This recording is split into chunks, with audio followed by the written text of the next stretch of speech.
Welcome to Toffee TV. It is the final word. Everton 2, Crystal Palace 1. I didn't see that coming at half time. No, I definitely didn't see it at half time. Oh my God, I was texting my dad saying, like, what is going on here? Yeah, it was on my vlog. If you'd have seen my vlog, you'll have seen me at half time. I wasn't like angry or anything. I was just a little bit like disappointed. Yeah, I was very disappointed. It's the worst place to be. It is James and myself here today on the final word. If you see me like go over here a little bit, because it's a two-manner. There's like no one else here, so I'm having to do all the stuff here today. Right, this is the nerve centre. I've got the call up. This is the nerve centre. Yeah, Baz has gone to the overlap. It's probably the happiest he's ever been at the overlap. I know, yeah. The stars have aligned for him. Everton win, Liverpool in a losing streak. It's not even just a loss, is it? Yeah. It's many people feel like, will they ever win another game again? But that's for a different day on a different conversation. Yeah, I mean, it wasn't a great start, and but those games feel better, don't they? You feel better about those games when you've won them. That, you know. I mean, I definitely feel better than we've won it. Yeah. Because the start we had, it was just, my God, it was just, everyone was just so slow. It was just, we were getting the ball out and we were sending out wide, but then they weren't able to do anything with it, so it was coming back around, and then they weren't able to do anything, so it was coming back the other way, and it was just that ongoing cycle of just doing it. And then Crystal Palace just looked unbelievable. We made their fullbacks look like, I don't know, the best two fullbacks in the world. It was just, couldn't handle them at all. And obviously our wingers, because they both play inside, it was just perfect for them to bomb forward, and we didn't have anyone to sort of overlap them, so it worked out perfect for them. And it was just such a poor start. And I don't know, we've all been quite hopeful that, you know, we spoke about Barry a lot on the channel, haven't we, that he'd kick on this game, and same with Diblin as well, that it was his first Premier League start, that, you know, we'll get a big performance, and it just didn't really work out like that. Well, I mean, we'll come back to those in a minute, but I mean, the lineup, it's the lineup I went for in my starting 11. It's the lineup Baz had said on the match preview. It was a very ambitious sort of like, you know, proper like, that's what you want, that's what you want to see. But like you just said there, reality hit a little bit, didn't it? Yeah. Reality hit, and at least, you know, 2 out of that front 4, and let's say ready as such. So it just made it a lot more difficult, and maybe it was a day for being a little bit more pragmatic, and going back to the basics. Obviously, we didn't have Keane Dewsbury Hall, of course, because of the suspension. But, you know, listen, come on to it. You know, we've asked for the manager to be more, not more attacking as such, but obviously use the subs and things like that. A bit more of a risk taker with it. Yeah. So he's gone for the strongest team from the outset, and it hasn't quite worked, has it? It just hasn't quite worked. No, I think, you know, we all want to see our 2 new signings, you know, a winger and a striker who spent quite a bit of money on. We all want to see them come in and just sort of hit the ground running, but I think it showed the reality that we've got to be patient with both of them. At the end of the day, one's 19, the other one's 22, and, you know, they haven't got experience. But Diblin to an extent does have experience in the league, but not to sort of what Everton want, where we want to be sort of on the front foot. Yeah. And then Tieno Barry as well, you know, he's adapting to a whole new country, a whole new lifestyle, and then football on top of it. And so it didn't go to plan. It wasn't what anyone wanted really from them too. But, you know, they've both got 45 minutes now under the belt. I'm sure they've learned a lot from him, sort of take that on.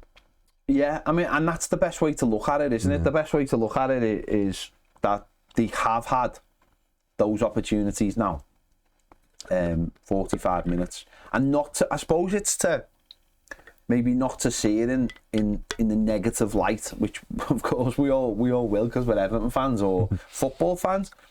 The way to, you can be negative about it and go, well, they both got took off at half time. But the manager might look at it, and, well, I imagine the manager will look at both ways and say, well, number one, they got 45 minutes. They just learned. They just started Premier League game. Yeah. They weren't quite at it. I've had to make a change to try and win the game, which we have. And it's all about them understanding the level they need to get to. And then, so when they go into training the next day or whatever, they understand. They'll be told what they need to work harder on in training, and that's all they do. It's it's a learning curve. We all want to be, we all want the finished article, but we haven't got the finished article, and you have to go through pain. And by the way, and I've said this numerous times, Everton fans are not patient. I'm not a patient person when it comes to football, but it's also understanding how we get to that point. And it isn't, let's be honest, we're not going to get there by players having 6 terrible games and in the 7th one they suddenly become good. Yeah. It's more likely to be like this: 45 minutes here, 45 minutes there, an hour here, an hour there. It helps Barry in a way that Betto's not doing well, but it puts a lot of pressure on him as well. So that it's like a double thing. Dribbling, it's really early for him, and he looks like a player who needs that kind of confidence of like playing in front of. Let's be honest, he played for Southampton last year, no pressure whatsoever. Could do what he wants. It didn't matter whether he won or lost. Yeah. They lost all the time. There's no pressure. Now there's the pressure of, you want to be in our team. You're playing in front of 50,000 people, 50,000 people. That's a new thing for him. Yeah. And it's like, can you step up? And also in this game, for him, they put like 5 men across the midfield. Like, they played 3-5. Yeah. There was barely any space. Jack Grealish didn't do too much in the first half either. It's just that he knows how to handle himself and he can handle the pressure and he knows how to win fouls. Diblin's not at that stage. So for both of those players, it is still early. We shouldn't write them off. But it's not like it's not the worst thing for them that they got took off at half time, because that's the other side of it, isn't it? When you go, you're going to damage them, you're going to destroy them. It's like, maybe it isn't going to destroy them. Maybe that's just the manager saying, this is where you need to be. Yeah, definitely. I think, given them the first 45 minutes, where they are up against fresh legs and you've got to sort of adapt to it, it's probably more beneficial than them getting the last, 20 minutes, half an hour of a game. Like what they've been used to. But I think you're right about Dublin as well, that, he is coming into a new place and he is sort of having to adapt. And also, he's got the same issue that Grealish has got, where the right back behind him isn't really a right back. Yeah. So he's not getting that sort of... You say Michaelenko's not a left back? No, but he's not really an attacking left back in a sense, is he? So it's like he hasn't really got the support, if he did have, like a younger Coleman behind him, who's going to help him sort of with the attacking sort of duties. So I think that's something sort of important to look at. But it is interesting.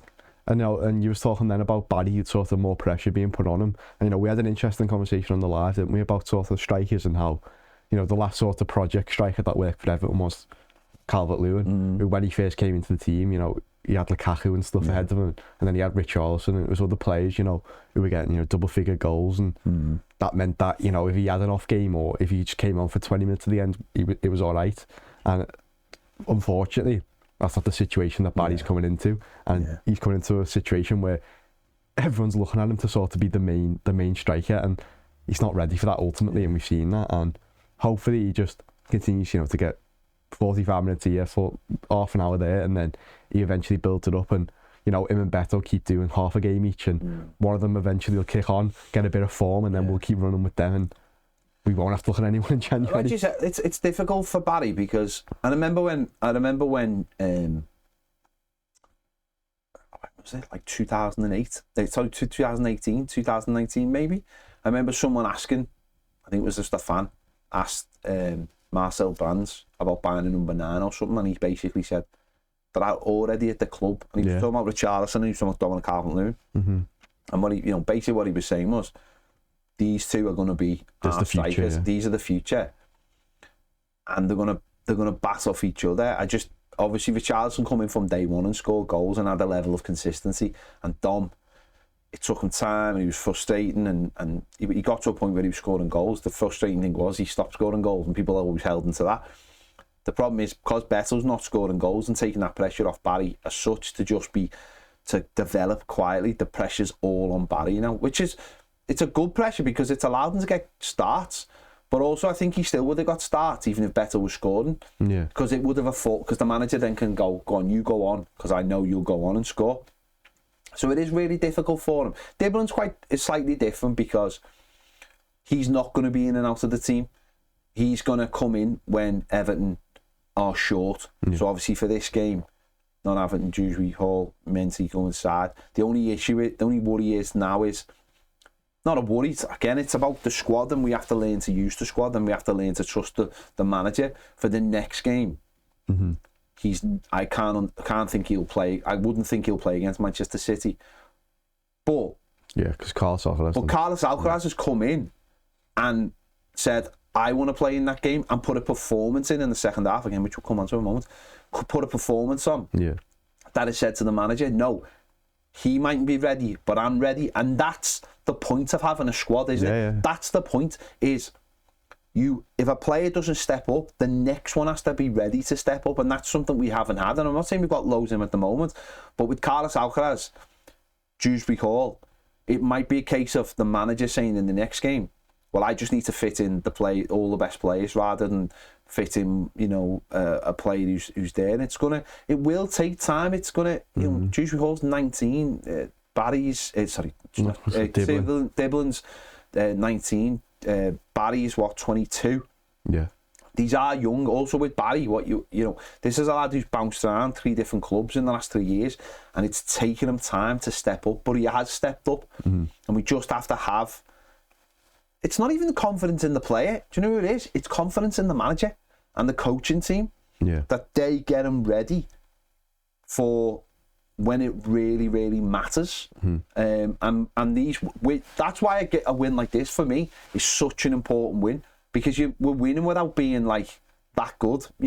Brighton had their chances, but we won the game. We didn't get. We all thought we should beat West Ham and Villa, but we didn't. But we won the 2 games that really we shouldn't have won. Yeah. And that's having that just a little bit of luck and going, actually, we're a decent team. We won't win every game, but you know what? We'll win some that we don't deserve to win, because we are a decent team. And that's a mark of again, 7 games in, we're going to, when we get to like 15, that's when 15 games, that's when everything's going to go, right, this is where we are. And hopefully by then, those 2 players through starting games, coming off the bench, will be a lot more advanced when we need them to be, which will be more likely to be around Christmas time, when there's a lot of games and there'll be African nations as well, and when Jai and Ghana go, Diblin's going to be massively important, but so is Carlos Alcaraz, and so is Maitland Roll and these other players. Yeah, so with Carlos Alcaraz, I think he's sort of the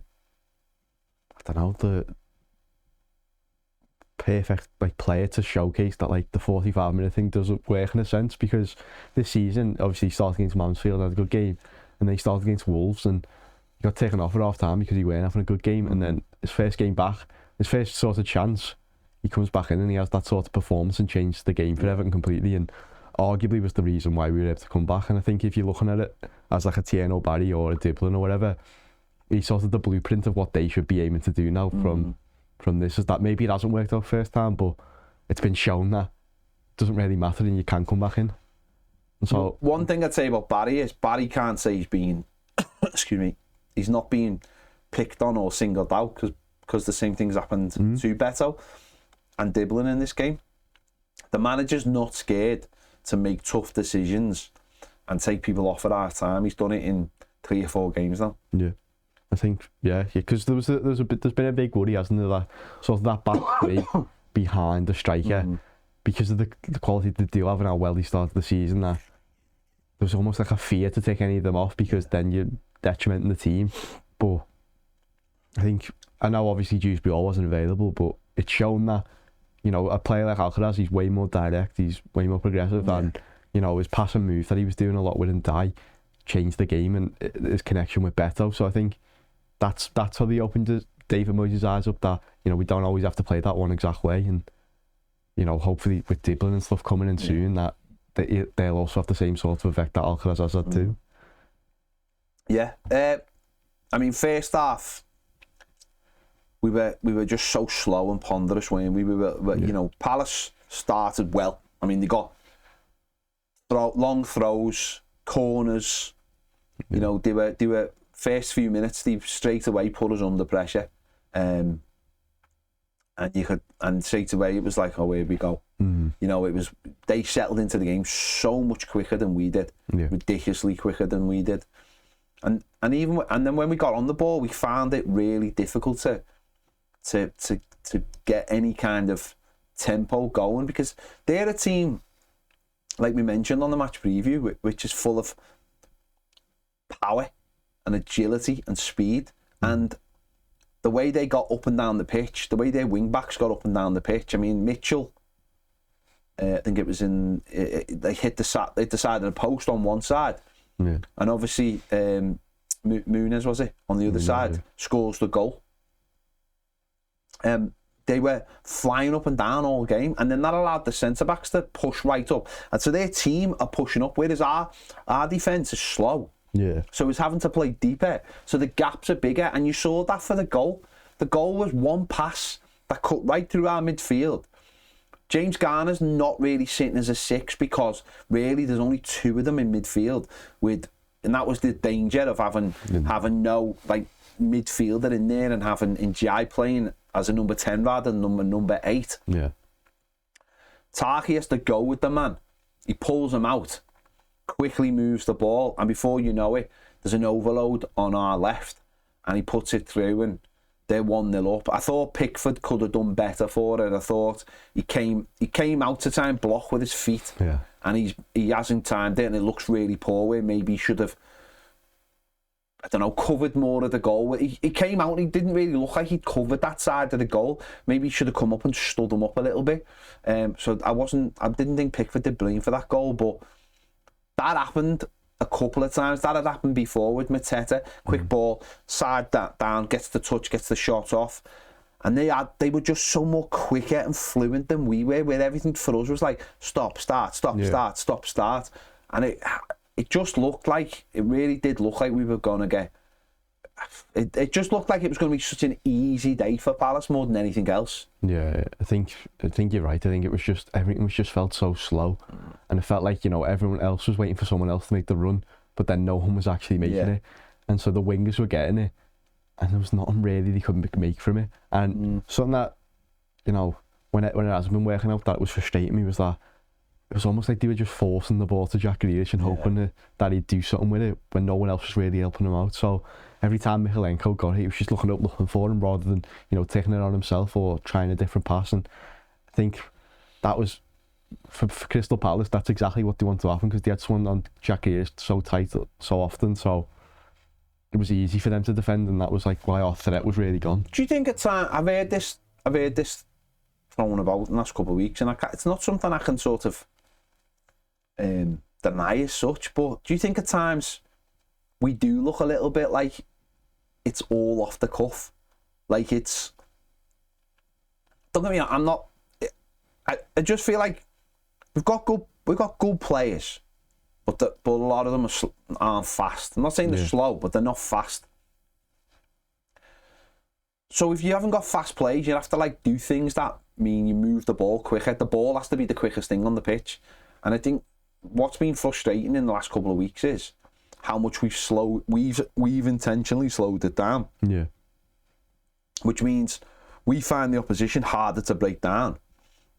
And I felt like I just felt like in the first half, my own view anyway, was like Njai was moved down the middle, but we didn't nothing tactically was done to support him. That makes sense. Yeah, you're right. What you've just said, spot on. It's like, just give it to Jack Grealish and hope he makes something happen. And I can't sit here going, I understand all the patterns of play, but I didn't feel like we were doing anything to try and get Njai into areas where he could open them up, because every time Njai got the ball, he seemed to just want to go drift wide as well. Yeah. And we really struggled to go through the middle of teams. Yeah. And that annoyed me first half. Was like, we're playing into their hands. We're going wide, and these are making the pitch dead wide because they've got 5 players in there. And that, you know, we saw Dibble on the other side just struggling to get past this man because there was no space to go in. And you're right, not having fullbacks that bomb on means that you can't take the fullback in. You've got to beat the fullback and the midfielder, because the fullbacks won't go forward. And the only time Dibblin really got in on the right was when Brien played like a little lob pass. Yeah. And he got in behind and he tried to pull it back, and he's found the goalkeeper, and that was probably one of our best opportunities. And the other opportunity, most clear-cut one, was Grealish got the ball, and James Garner popped up like he does over there and then curled one in, and it's just evaded Barry. And I think there was one other chance where Barry... He had a shot as well. I think there was one other chance where Barry got down, he did get the ball ahead of him, but he was caught quite... He looked slow on the ball as well. So I just thought we massively played in their hands because we're just not moving it quick enough, and it was really ponderous. Yeah, I've seen this people talking about this online, and they were saying that, you know, the goals that we scored against Wolves, feels like the plan is always to try and recreate that where you give it to Grealish, and he sort of dinks it over to like a James Garner or a Dewsbury Hall, and he squares in. It's like, if that doesn't work, then they go backwards and then they go to the right and try it there. And I think, you know, you and Baz have spoke about it loads, saying, you know, sometimes just throw across and we've got two massive strikers and they can just attack it. It doesn't always have to be like the perfect pass or whatever. Just mix it up a bit. And I think you're right. I think it's just sort of a lack of trying to mix it up, or a lack of risk taking ultimately. I think that's what's frustrating. We are going back to the fullbacks though, and I thought the first half was a brilliant indication of it. We are really struggling though, aren't we, without having fullbacks who go forward. And I every time I say it, I feel like I have to say it. With Jake O'Brien, there is a caveat.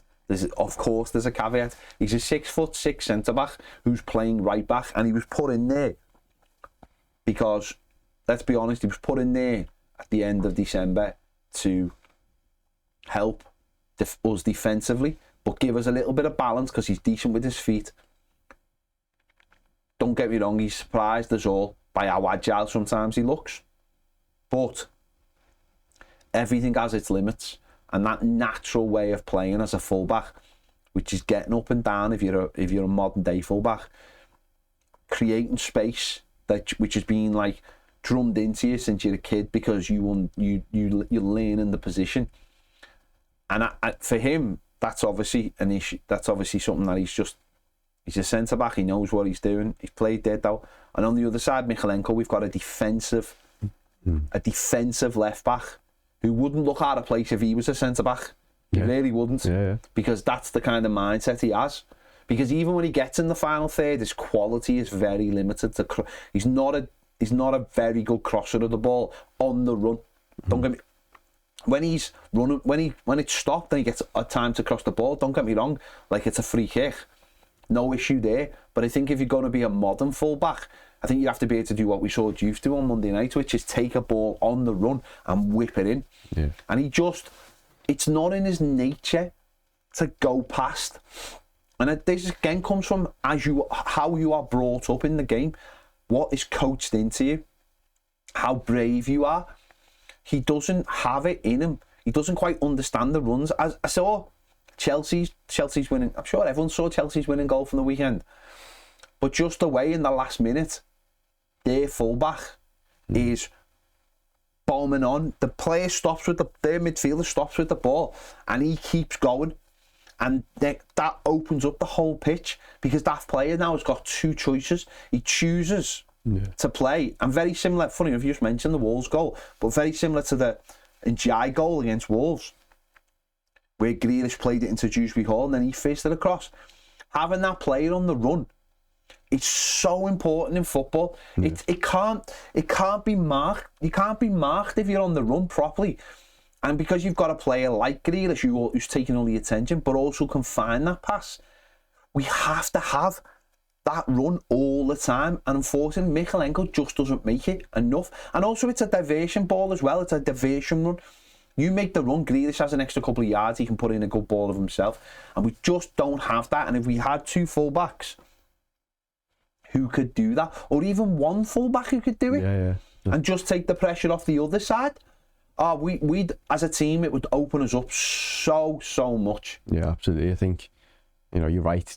Jake O'Brien's playing there out of sort of necessity. And Michalenko, where he's a good left back defensively, and you've seen him, you know, perform well against like you know, we always say it, but he performs well against like Salah, Saka and stuff, all like the top wingers, one-on-one. You can't really get much better, but it is that sort of attacking thing that he's lacking. And, you know, Grealish, he holds the ball a lot, and you can sort of see like where Michalenko should be running, and he's not there. And obviously it has worked with Dewsbury Hall, and James Garner started doing it a bit now as well. But just that sort of like the glaring red light when you look at this Everton team of what needs to get upgraded. Yeah, Yeah, and it's like it is like the next thing. It would just be lovely to have one, and obviously it would be right back, because we don't have a right back. Let's be honest. He's called time on Patterson. Yeah. And obviously Seamus is going to be those little minor cameos. So yeah, you know, we are desperate for a right back, and if we could get a right back, then Nathan Patterson could leave the football club. So I mean, it might be hastened by the fact that we have got someone sitting on the bench who's itching to get away. I'm really hoping Everton are exploring, even if it was a loan, for the rest of the season, for somebody who wants to go the way you spoke about it before. Those World Cup loans, those players who are itching to get games of football. But if we could find someone for January and allow Nathan Patterson to go away and continue his football career, even if it's a loan for him, and then we look for someone more permanent in the summer, I do feel like that's something that could really make a difference to us. And also, that allows Jacob Brien to start competing for his proper position. Yeah, because when he moved over, he looked good as well. He's a good centre-back, but he also needs development. Yeah. He also needs to develop as a centre-back. And don't get me wrong, playing right-back won't have done him no harm at all. Playing football is what it's all about. Yeah. And he'll have learned loads, and he can take that. And he's actually, because he's not bad on the ball and has had to have more of the ball in more dangerous areas, he'll have become a little bit more cultured. So we'll come back to that in a minute. But terrible first half. Yeah. They were just, I wouldn't say they were cutting us open at will, but the goal really sort of stunned us to be like, we can't really do anything here. We're like, what are we going to do? And as I said, there wasn't too many more opportunities than the ones I've mentioned. Got in at half time. Managers made changes. Carlos Alcaraz comes on for Diblin. Betto obviously comes on for Barry. And straight away you could feel the difference. I think sometimes you make subs as a shock and awe thing as well. As in, like, not just this will change the game, but this will say to the fans, I'm not happy either. We're not happy, and we're not out of this game. We're going to go for it. And it gives everyone a lift to say, okay. And I'll be honest, at half time I was a bit like, oh, he hasn't took Barry off again. But in the bigger pitch, not in the bigger pitch, in the smaller picture, it's he wants to win a game of football. Yeah. He's been like that since he come in. We had the chat about, like, at the end of the season, well, towards the end of the season, 10 games to go, when we were safe. It's like, oh, start playing Schmidt now. The manager's like, no, I want to win games of football. I don't care. I don't care. And, you know, that's it. We know how that played out anyway. He sort of, David Moyes very much strikes me as a man who makes minds, who doesn't need games of football to make his mind up about people, because I feel like he's made his mind up about 2 or 3. Maybe Nathan Patterson, he made his mind up by watching him, but I do think a couple of other players, one who's left and one is still at the club, the manager's just gone, no, I don't think they're good. He's assessed them straight away and gone, I don't think they're good enough. So I don't think that's ever going to be a thing. But straight away, listen, Carlos Alcaraz come in straight away, didn't he? And he is straight away, just give us a little bit more of... Number one, he's a midfielder. So he's added a body to midfield. He's got it. Midfield was non-existent for his first half. He has put an extra body in there. But also his energy, picking up the ball and starting to run. And what I love about Carlos Alcaraz is he does something that I think a lot of footballers don't do. He runs into space, like with the ball. Like loads of footballers, they pick up the ball and they sort of aim to beat men. He sort of looks to where the space is and goes, right, I'll run into the space, because that's somewhere there's not a player, so I'll run into the space, and then even if I have to change direction, I'll keep running towards the space. And I really like that about him, because it gets you up the pitch really quickly. And you've got, by the time someone does come over to you, you can win a foul, or you can lay it off because you've drawn a player in. I really like that about Carlos. He's got a real, he does have intelligence about him. It has perplexed me how much he's been sidelined this season so far. Don't get me wrong, I don't think he was in anyone, like, I don't think anyone was like, oh, he'll definitely be in my team. But it is, I said it last week, it did strike me strange that he didn't come on against West Ham when he had potential to start this game.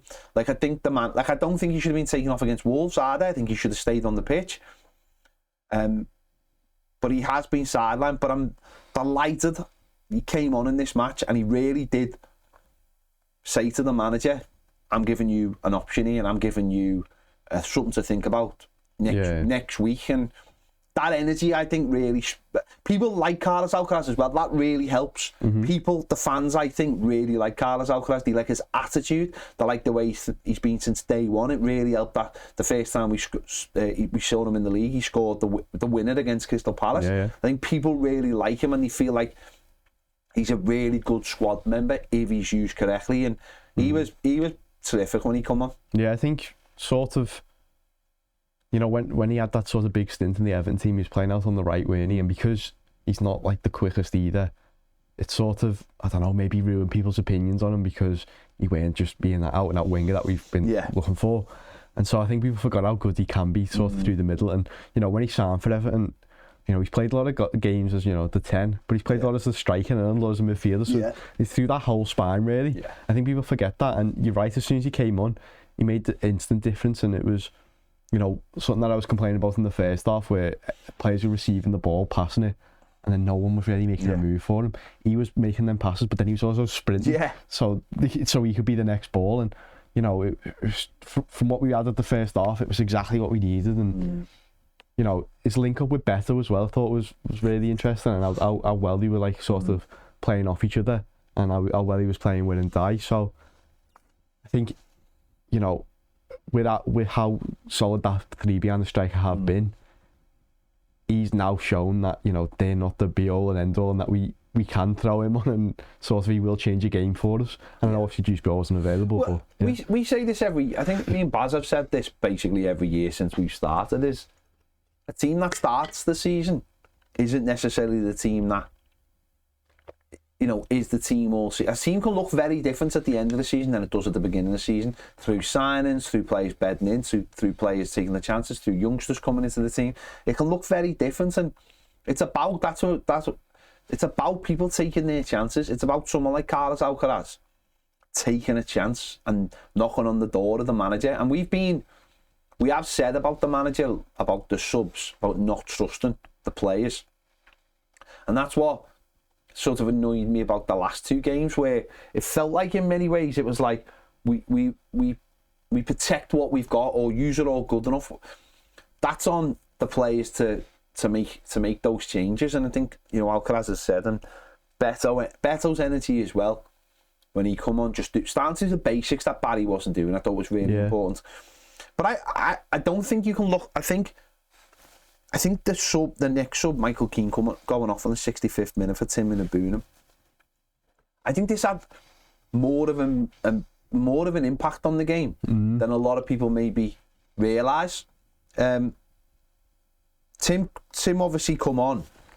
James Garner went into midfield, and obviously went to right back. And then Tim came into midfield, and Jacob Brien went to centre back.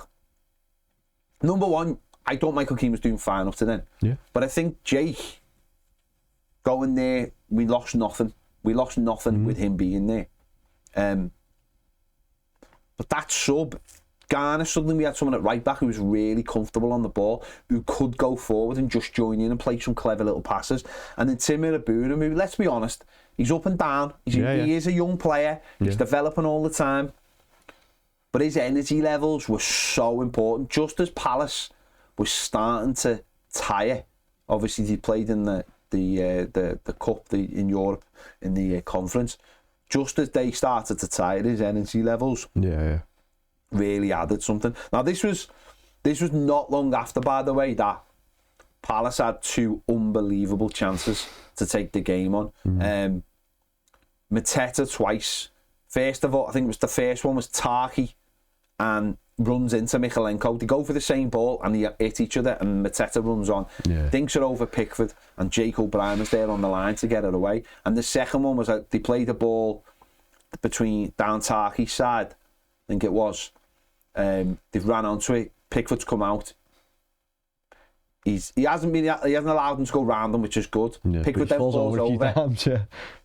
They move it then to Mateta, who sort of scuffs it past into the court, just past the.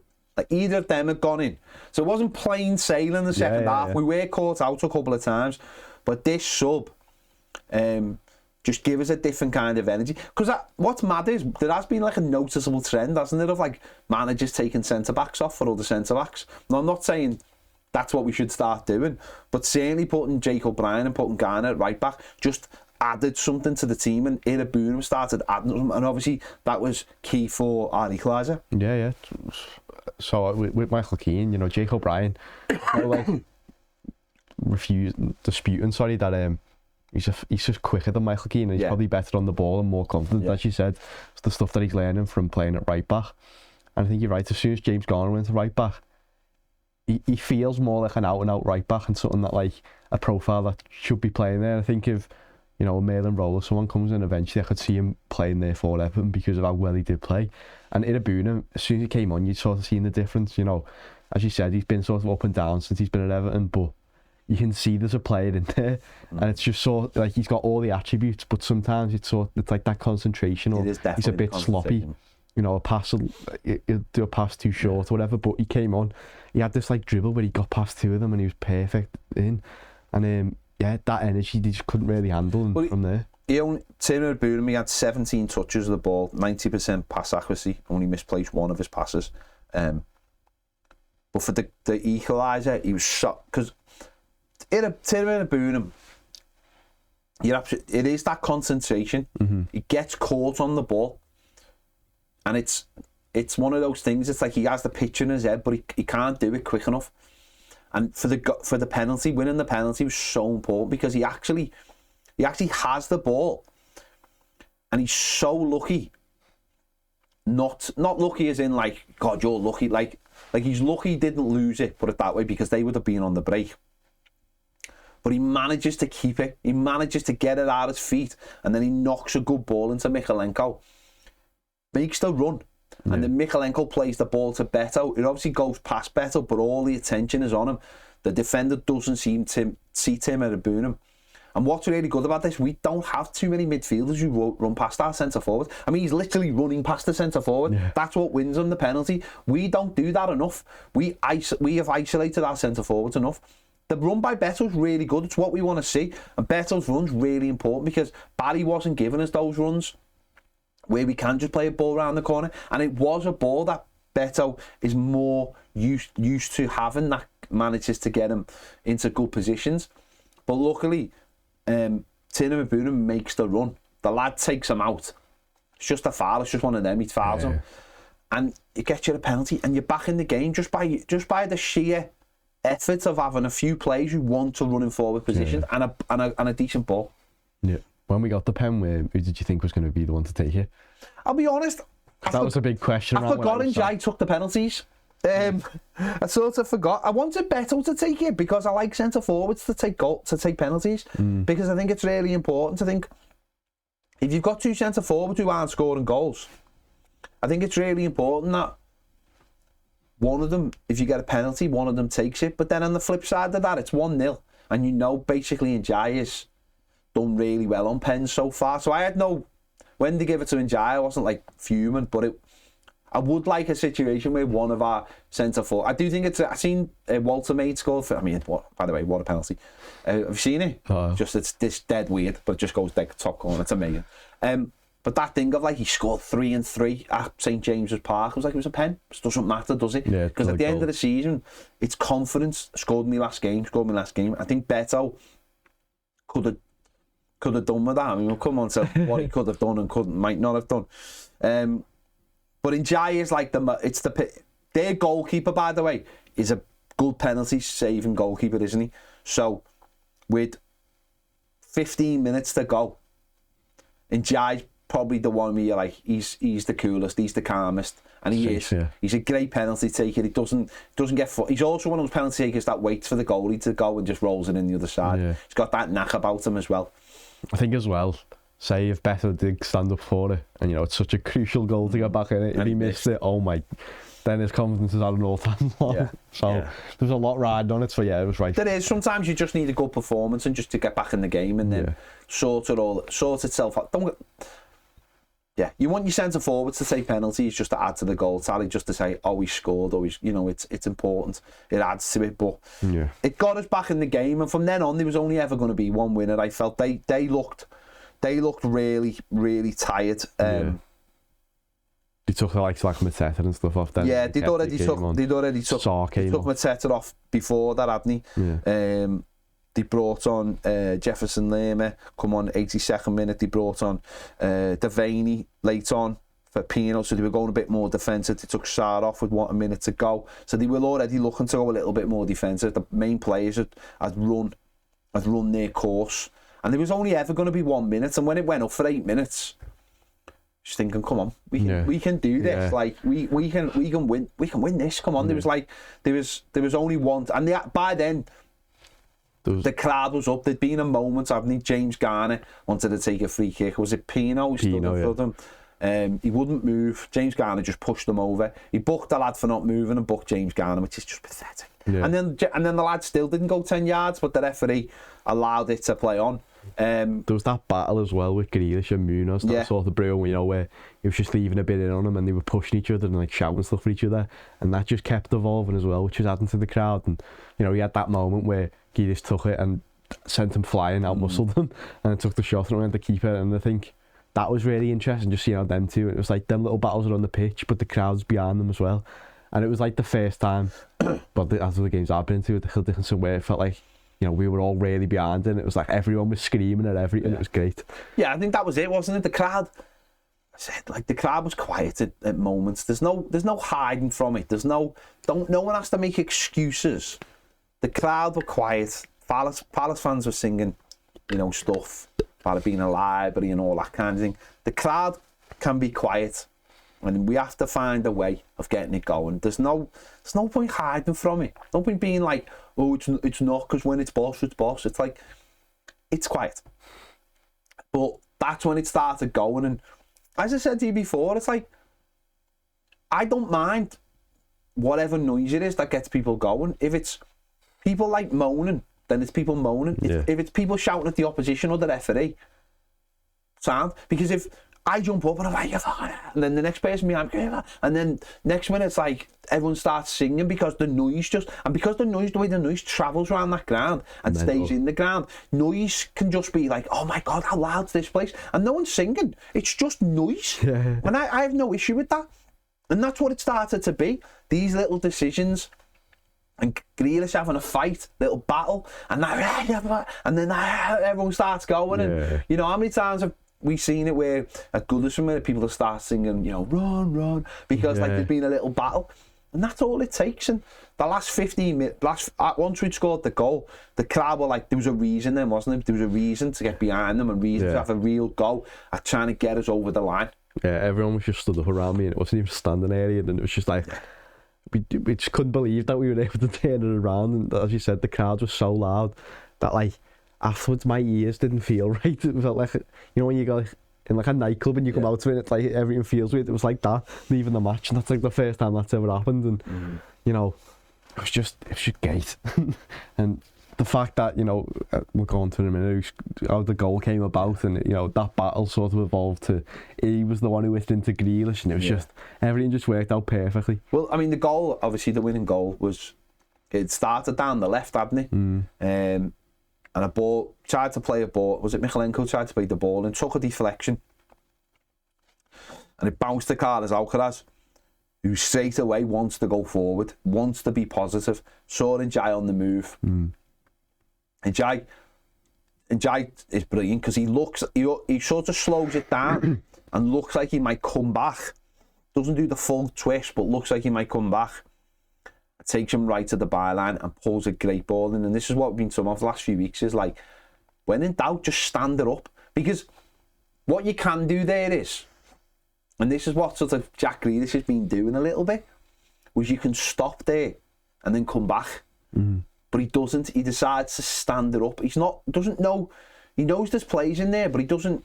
Someone's in there. He knows someone's. It's a great second ball. Or whatever. A great ball, isn't it? Because it tempts someone, and straight away you can see, like where I'm at. Obviously, I'm in the upper south. I can honestly. It was like a freeze frame. That ball coming over, you can see Betto. Literally, you can see the ball and you see Betto, and like these two things just moving together, and Betto's going to win the header. So therefore, in your head, you've already established that this is a goal. Yeah. Because how can it not be? He's 3 yards out or whatever it is, probably 6. How can these two things coming together not end up in a goal? He heads it down, that's what you're told to do. The goalkeeper makes a save, which if Grealish hadn't scored, would be lauded as the greatest save ever. I personally think Betto should score no matter what. Yeah. I think the manager agrees with me. Yeah. I think he should score no matter what. I don't think it's a good header though. It's unfortunate. It's not though. It's not, to me. It's not a good header. It's not a good header. He's got the whole goal, and somehow he manages to hit the goalkeeper. The height it comes at, he could have just powered it into any of the corners. He doesn't even heading it down. For me, where he headed it, the goalkeeper's going to save it. The goalkeeper saves it. Muniz smacks it. Grealish is coming in. But Grealish knows, he puts his little foot out, bangs off, goes in. Planned for it. And it's absolute pandemonium. First proper limbs. Yeah. Fella's next to me fell over. Yeah, in Hill Dickinson Stadium. It was the first proper limbs. I'm sad that Betto didn't get the goal again. Like, who needs a goal more than one of our strikers? Yeah. And aesthetically, it's a much nicer goal if Betto just smashes that. You're number 9 in the 93rd minute. Boom, that's an Everton goal. So I'm like properly disappointed that Betto didn't get the winning goal. I really am, for him. But listen, Jack Grealish got it, and everyone, you know, spoke about Jack Grealish, about shooting more, which he did. Yeah. He had a couple of runs, one in either half, where it was nice to see him shoot. But yeah, it was just a brilliant moment that I think we obviously, to win the game we needed, but I think even just for like the stadium, absolutely, it needed it. Yeah, I think you're right. It would have been nice for Betto to score, but in the same breath, if he was going to choose someone else, you'd choose Jack Grealish. Yeah, fair purely point. for the fact of how much people have been speaking about, you know, him not shooting and, you know, not getting goals and stuff like that. And now he's got 5 goal involvements already, and I think the past 2 seasons he's not got more than 6 or whatever for City. And so I think it was, but as well, would have been nice for Ndai to get the assist as well. Yeah, that's been a thing that's been spoken about a lot, hasn't it? That, you know, last season he didn't get any assists for us. He's got 1 this season. It's like, it would have been nice for him to get them numbers down. I know, it doesn't, none of it, like... not matters, because it doesn't really matter, but at the same time, I do think, like, Betto getting the winning goal would have mattered massively for him. I think that would have been a massive confidence boost for him. And now it's almost like the other way, where he'd be looking at it going, I should have scored. That should have been me. Yeah. You know, they call it the Graham Stewart syndrome. You know, that should have been me. That should have been me running away celebrating that winning goal. But it was Jack Grealish. If anyone deserved it, was Jack Grealish. Everyone loves him. And it was even better though that it was that right back who's been battling the whole game is the one that kicks him into it. That was what made it so much sweeter. I get that as well. I get that. But buzzing with that. He ran away and he found his mum and dad, didn't he? That was a really nice moment as well. And he's just loving life, and I think it added to the narrative of like Everton winning Jack Grealish, and he wasn't in the England squad. Listen, I don't know whether he did it. I don't watch.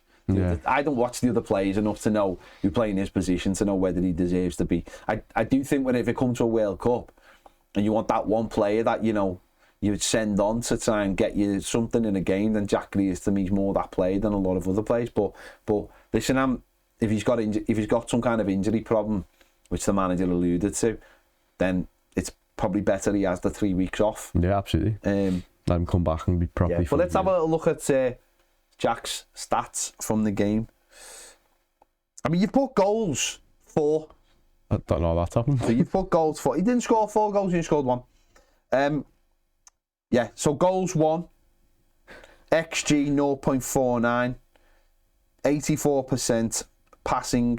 Shots 3 out of 3 accuracy and 6 ball recoveries. So, and as you can see, very, very, very, very much down that left-hand side. Although his heat map is really interesting for this game because it does show in his other games, like around the box is just typically all red. Like around the box. So you can see that he actually in this game had less of an impact on the actual full game, which, I mean, we all knew that with our own eyes because he wasn't going. And that...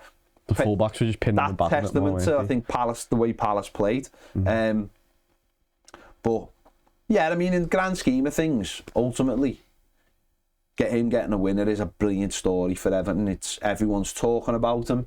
It elevates Everton somewhat in the media. Yeah. You know, Sky and Match of the Day talking about Everton and the Jack Grealish effect and all that. I mean, if you're a player and you're looking at how Jack Grealish has joined Everton and how much the fans love him and how well it's went, you know, people under Sean Dyche didn't want to join Everton, but they didn't want to join Everton now, would they? This is what David Moyes is good at. Yeah. Okay, maybe not bringing young players through or anything like that. Getting players who people believe are finished. Now, don't get me wrong, most of them in his first spell at Everton were players who were more like early 20s, Pienaar, Arteta types. But Moyes is brilliant and has always been brilliant at looking at other squads and going, what they don't want will be good for us. A Louis Saha, Philip Neville, you know, these kind of players. Moyes is always Philip. Well, it was always Philip, wasn't it? P Neville on the back of his shirt.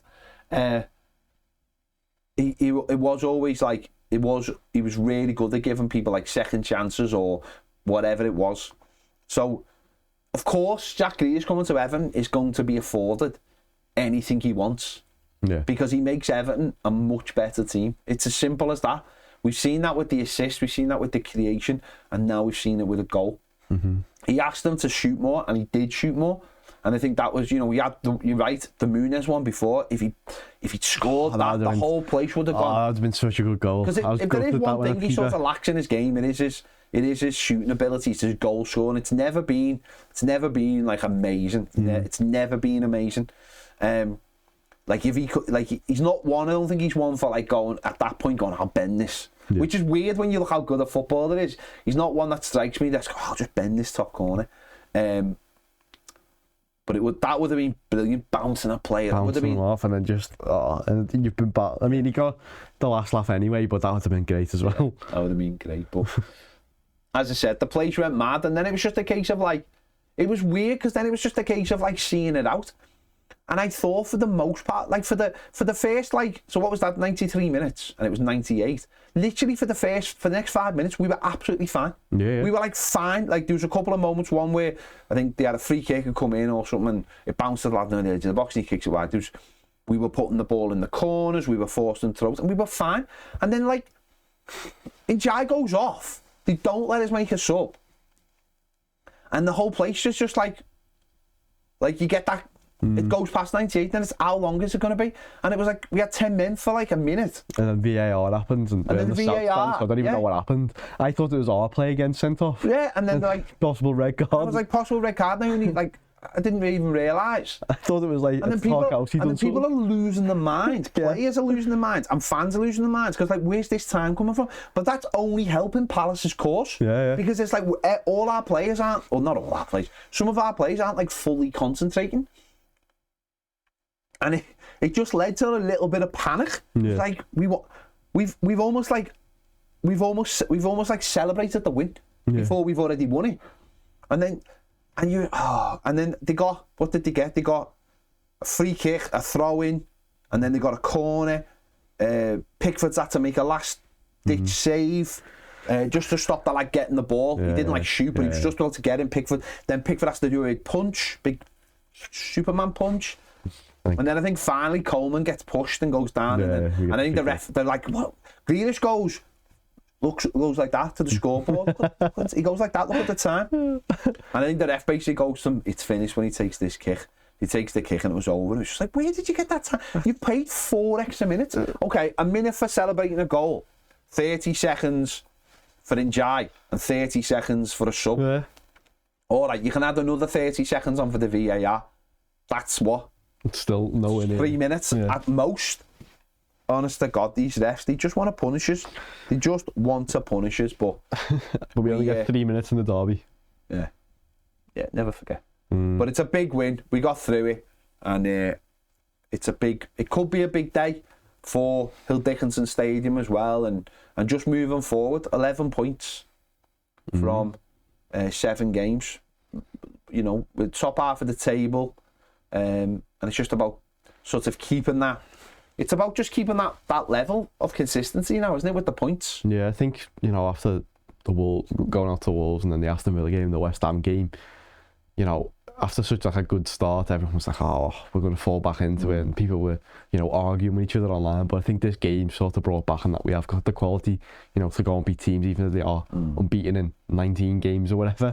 And so hopefully, you know, we have an international break, you know, the likes of Jack Grealish, you know, can get back to fitness, Michael Keane now, and even Jared Branthwaite and stuff. Mail and roll, you know, and they're massive players, you know, if they come back fully fit. And I think so it's a good opportunity. I think there's a few other players as well. Michelin could be interesting to see what happens with him. Toffee, I think, might just be, could do with a little bit of a rest, just in general. You know, he came back straight from India, and he was just could do with that rest again, another couple of weeks, just to refresh himself. These players have been playing non-stop. Those centre-backs have played non-stop. Yeah. Do you know what I mean? It was no surprise that again, that's the point with the squad, isn't it? But let's have a look at the stats from the game. Obviously, the main stat is the top one there. Everton 2, Crystal Palace 1. 14 shots to Palace's 15. 7 on target to their 8. Our XG was actually better than theirs. 2.03 to their 1.53, which is crazy when you consider the chances that they missed. And it was a 50-50%. Listen, I don't know whether Everton deserve to win this game as such. And quite frankly, I'm not asked. I'm not asked. We got the 3 points. We ended their win and run. We are their bogey team. Their unbeaten run, sorry. We are their bogey team. They had to change the bio on Twitter. Yeah. That was a big one. That's the thing, and Everton forced them to. Which is, I like that. That seniority, just leaning into the senior. Change your bio, lad.